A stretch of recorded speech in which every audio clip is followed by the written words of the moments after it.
Welcome to EMS. Today we're going to be learning about something super fancy, the economic cycle flow. Now, before you panic and say, yo, miss, what is that? Relax. I promise, it's actually very simple. Okay, so think of it as like a big circle of money, goods and services moving around the economy. Kind of like a never ending game of pass the parcel, except instead of a gift, it's goods and services we use every day. You might be wondering, okay, so what is the cycle flow? Well, to answer your question, the cycle flow shows us how money, goods, and services move between households and businesses. Okay, so let's break it down. On one side, it's you, it's me, it's your gogo, it's your family, and everyone who buys things and works for money. And on the other side, we have businesses like KFC, Checkers, Mr. Price, your local spaza shop. Now here's the fun part. Number one, households give labor, meaning we work for the business. Number two, businesses give us income, meaning we work for that business. Businesses earn money from our spending and use it to make more goods and pay workers again. So you see, it's a circle. It goes around and around and around, like how your data runs out before the month ends. So I have explained what it is. Now I'm gonna explain how it works.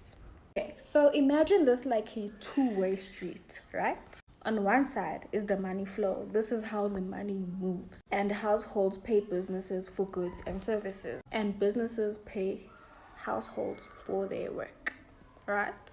On the other side, we have the money flow. This is the flow of actual things. So businesses give us services like bread, like haircuts. Households give businesses labor and skills. We work there.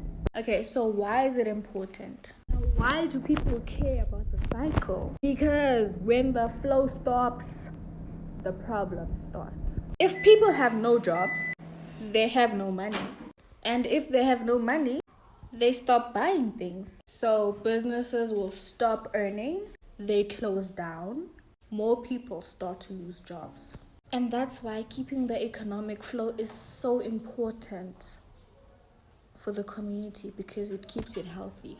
The government and banks also play a huge part. The government collects tax and pays for schools and hospitals, and banks keep our money safe and lend it to businesses so they can grow. So everyone is connected in this big money circle. So here's another example. So imagine now you work at a bakery.